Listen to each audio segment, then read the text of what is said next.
37 Pearl Street in Batavia. I'm a terrible public speaker, so I'm going to try my best. I have been born and raised in Batavia, New York. I graduated at Batavia High School. I was born right at the local hospital. That's my mom and my baby sister and my Grammy right there. Going to school, we learned a lot about history. We learned a lot about standing up for what's right. Sex education was also taught, all sorts of things. But one thing that I don't think is taught is that abortion is available, but what is abortion? I heard all these things that these people said, like, oh, health care, because HIV testing, and all of these other medical things that don't have anything to do with abortion. And somebody misquoted the Bible saying that they took away rights from women. It just sounds very uneducated. Being a Christian my entire life, reading the Bible, being a Torah-observant Christian, obeying God's law. God's law is empowering. It doesn't tear down, it gives life. You guys want death. Your feet are quick to shed blood. And it's Black History Month. I would like to quote Margaret Sanger, the founder of Planned Parenthood, whose sole goal was to wipe out the Negro population. We're talking about white supremacy. The majority of us are white. I don't know one white supremacist on this side. I don't. Hold on one second as I pull this up. We do not want word to go out that we want to exterminate the Negro population.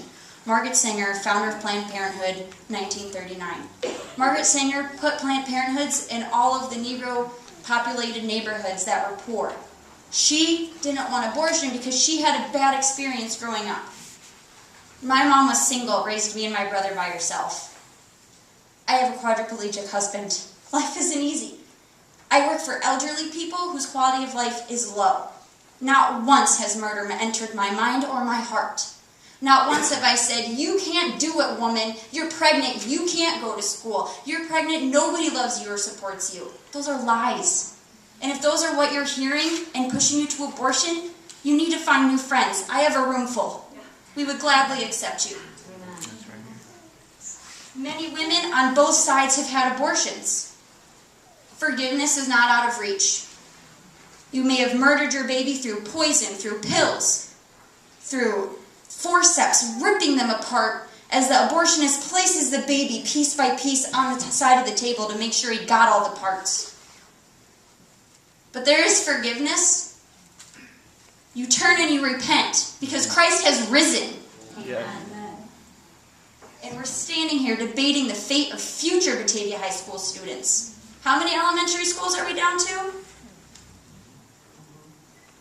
There's more that you can do as a city council. Your hearts may be hardened. You can't wait for me to get done. You can't wait to move on to the next money matters. But these are children. That was me in the womb. That was you in the womb. The birth canal isn't magic. If half the baby's out, the feet are not less human than the head. Life begins at conception scientifically and just with common sense. So, guys, we don't hate you. We don't hate who you are. We just think that you're misinformed. We want to help. There's doctors over here. There's people who have extra rooms. There's people who want to support financially. And look, I'm a certified foster parent. I'm not pulling any punches here. I'm putting my words into actions, but my actions don't require murder for happiness. That's all I have to say. All right.